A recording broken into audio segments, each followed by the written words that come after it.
The mahogany-paneled library at our family's estate felt unusually formal as my parents and siblings gathered around the antique conference table for what Mom had termed a necessary family financial meeting. Late afternoon sunlight streamed through the tall windows, illuminating the leather-bound books and oil paintings that spoke of generations of family wealth and tradition.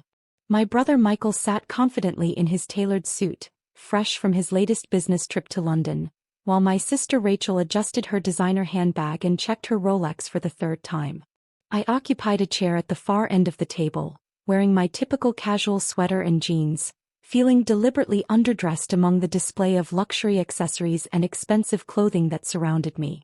At 28, I was the family enigma who had chosen to work as a non-profit administrator instead of pursuing what they considered appropriate careers in finance, law, or corporate management like my siblings had done.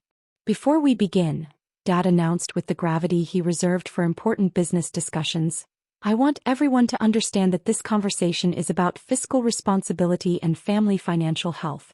The decisions we make today will shape our family's future for generations." Mom nodded approvingly while spreading several financial documents across the polished table surface. "We've been reviewing our annual family support expenditures, and some significant changes are necessary. The current arrangement simply isn't sustainable." Michael leaned forward with the confidence of someone accustomed to boardroom discussions. "The numbers are quite clear. Our family financial assistance has grown exponentially over the past few years, and it's time to implement some accountability measures. Particularly for family members who haven't demonstrated appropriate appreciation for the support they've received," Rachel added, her gaze lingering meaningfully in my direction.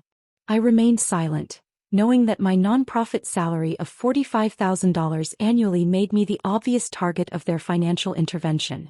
What none of them knew was that my modest income and lifestyle were carefully maintained to conceal something much more substantial and legally complex.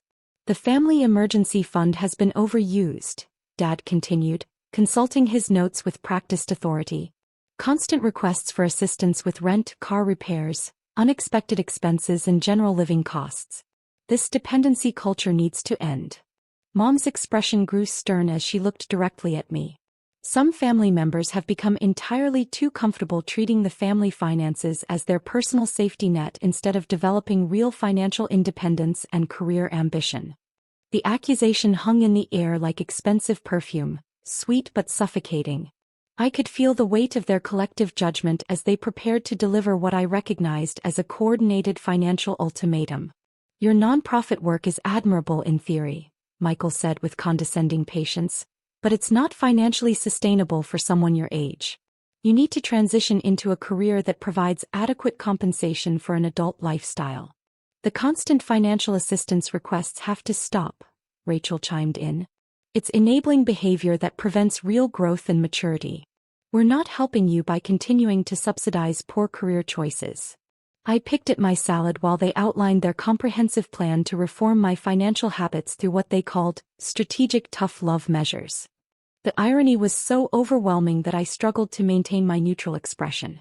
Starting immediately, Mom declared with the finality she used for household policy announcements, "No more family financial assistance for non-emergency situations. No more rent supplements, no more car maintenance funding, no more discretionary spending support." The words echoed through the library with its first edition books and ancestral portraits watching over our family drama. Dad adjusted his reading glasses and consulted another document. "The family trust distributions that have been supporting various family members will be restructured to require documented financial need and approved budgeting plans," he announced. "No more automatic monthly allowances without accountability measures." "We're not your bank anymore," Mom snapped, her voice carrying the sharp edge of someone who believed she was delivering necessary harsh truths. "It's time to sink or swim financially like every other adult in the real world." My phone buzzed against my leg with a text message. I glanced discreetly at the notification from Whitman Trust Management and felt the familiar irony of these family financial discussions. The message was brief but significant. Monthly allowance approval required for Michael Thompson $15,000, Rachel Thompson $12,000, Eleanor Thompson $8,000, and Charles Thompson $18,000. Please confirm approval by 5 p.m. today. I looked up at my family's satisfied faces as they concluded their intervention speech, completely unaware that their own monthly financial support was pending my approval on the phone in my hands. "Do you have anything to say about these new financial arrangements?" Dad asked, clearly expecting some form of grateful acknowledgement of their tough love approach. I smiled quietly and typed denied for all 4 requests. Their confident smiles began to fade almost immediately. "Actually," I said calmly, putting my phone face down on the table, "I think there might be some confusion about our family's financial structure."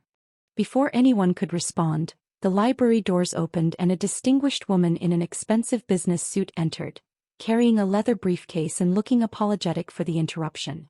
"Miss Thompson? I'm Patricia Williams from Whitman Trust Management. I apologize for arriving during your family meeting, but we have some urgent quarterly trust documentation that requires your immediate signature." The family looked confused as Patricia approached my end of the table rather than addressing Dad, who clearly expected to be the focus of any serious financial discussion. "I'm sorry," Dad said, standing with the authority he was accustomed to wielding in business situations, "but I handle all trust matters for this family. If there are documents to sign, they should be brought to me." Patricia looked genuinely surprised. "I'm afraid there's been a misunderstanding, Mr. Thompson. Emily has been the primary trustee and financial administrator for the family trust since her 25th birthday. All distribution decisions and account management flow through her authority." The silence that followed was so complete I could hear the antique clock ticking in the corner of the room. "That's impossible," Michael said weakly. "Emily works for a nonprofit. She doesn't have the financial expertise or legal authority for trust management." Patricia opened her briefcase and pulled out several official documents. "Actually, Ms. Thompson completed her financial planning certification and trust administration credentials 3 years ago. She's been managing the family trust portfolio very successfully since then." Mom's face had gone completely pale. "What family trust portfolio?" "The Thompson Family Trust established by your late father," Patricia explained, consulting her documents. "Current value approximately $23.7 million, providing monthly distributions to all family members as determined by the trustee." I watched my family's expressions transform from confusion to dawning horror as the reality began to penetrate their shock.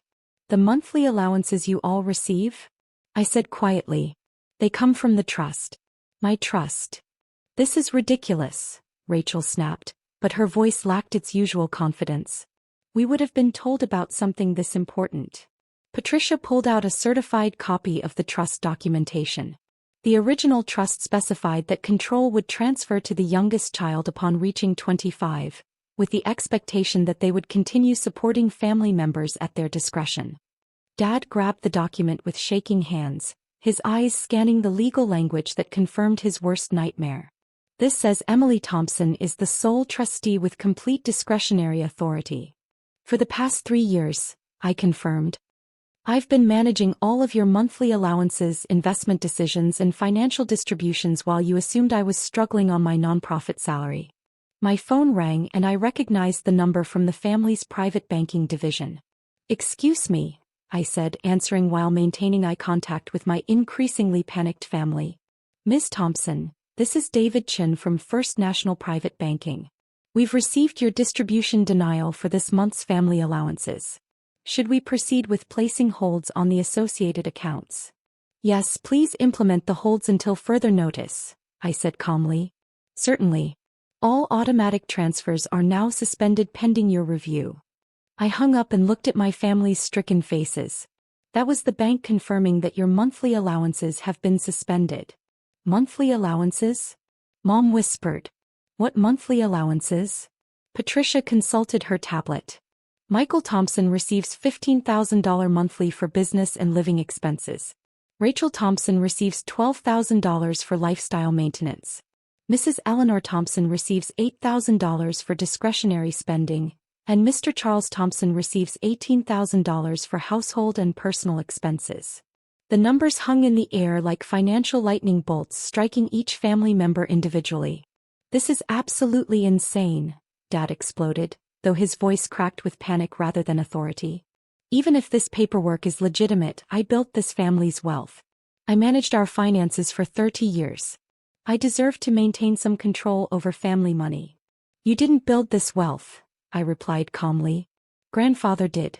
And he specifically structured the trust to transfer to someone who demonstrated both financial competence and commitment to helping others.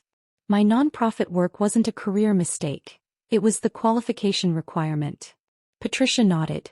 The trust documents are very specific about requiring the successor trustee to demonstrate both professional financial management skills and dedication to charitable work. Michael was frantically checking his phone, probably discovering a series of declined transactions. Emily, this is insane. My business expenses, my client entertainment, my operational costs, they're all connected to that monthly distribution, which you just declared should be eliminated because family members were becoming too dependent on financial assistance, I pointed out. Rachel's hands were shaking as she scrolled through her banking app. My credit cards are being declined. My spa appointment, my shopping plans for this afternoon, everything is bouncing. That's what happens when automatic payments get suspended, I explained patiently. The same thing you wanted to happen to me. My phone buzzed with another call from the Trust's investment management team. Ms. Thompson, this is Jennifer Walsh from Portfolio Management. We need to discuss the real estate holdings. Should we continue paying the property taxes and maintenance for the family properties? I looked around the library where we were sitting. This estate, for example? Among others. The vacation homes, the investment properties, the commercial real estate, all trust assets requiring ongoing financial management. I put the call on speaker so everyone could hear. Jennifer, what would happen if trust funding for property maintenance was discontinued? Property tax defaults would begin within 60 days, followed by maintenance issues, insurance lapses, and potential foreclosure proceedings on leveraged properties. Mom looked like she was going to faint. Our home, this estate, is owned by the trust, Patricia confirmed. Emily has been covering all household expenses, property maintenance, and family living costs for 3 years. Dad was making desperate phone calls to his banker, his accountant, anyone who might help him understand how his financial world had been turned upside down.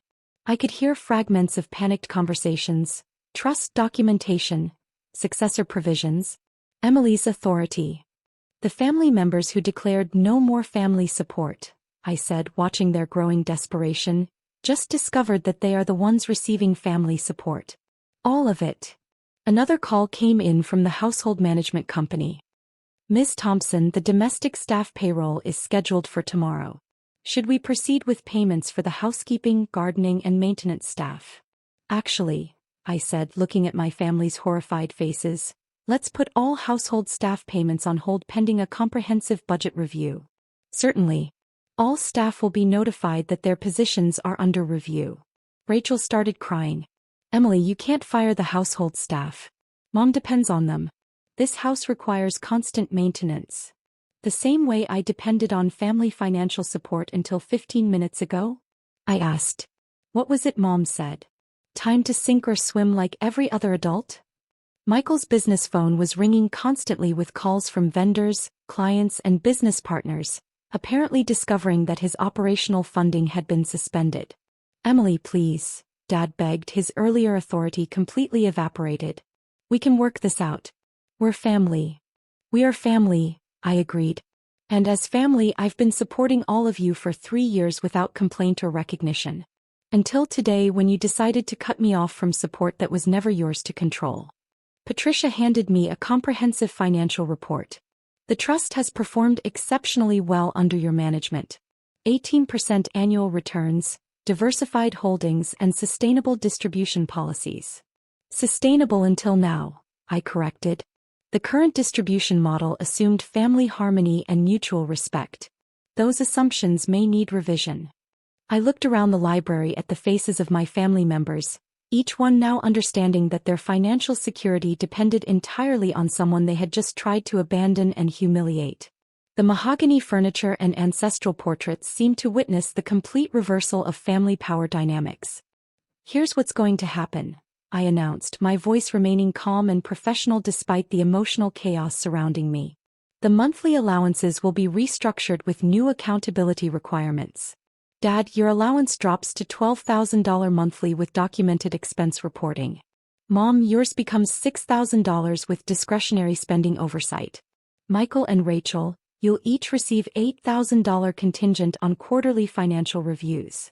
Those amounts won't cover our current expenses, Michael protested desperately. Then you'll need to adjust your expenses to match your actual income, I replied. The same advice you just gave me about living within my means. Patricia handed me a revised trust administration agreement. I'll also be implementing mandatory financial counseling sessions and budget planning requirements for all beneficiaries. Financial counseling? Rachel sobbed. You're treating us like children. I'm treating you like adults who need to learn financial responsibility, I corrected. Which is exactly what you claimed I needed to learn. Dad was staring at the trust documents with hollow eyes. What about this estate? Our home will continue to be maintained as long as the trust beneficiaries demonstrate appreciation for the support they receive and maintain respectful family relationships, I informed him. Hostile behavior toward the trustee could result in housing allowance reviews. Mom grabbed my arm desperately. Emily, we're genuinely sorry for what we said today. We didn't understand the real situation. How you do, I replied gently. And now we have formal trust agreements that reflect the actual financial relationships instead of your assumptions about who supports whom. Patricia prepared the final documentation. These new terms take effect immediately. All family members will receive written copies of their revised allowance schedules and accountability requirements. As my family members reluctantly signed their new trust agreements, I could see them processing the reality that their comfortable lifestyles depended entirely on the goodwill of the family member they had just declared financially irresponsible. One final matter, I said as Patricia prepared to leave. The nonprofit work you've been dismissing? It's expanding. The trust will be establishing a $5 million charitable foundation, which means less available for family distributions. The number hit them like a financial meteor. Money they had considered their automatic inheritance was being redirected to the charitable work they had mocked. The family that said, "We're not your bank anymore," I concluded, standing to leave the library, just discovered that I am their bank, their landlord, their employer, and their financial future. Tomorrow they would receive their reduced allowances, begin their mandatory financial counseling, and start learning to live within budgets they had never needed to consider. The nonprofit administrator they had dismissed as financially irresponsible had revealed herself as the family's financial authority.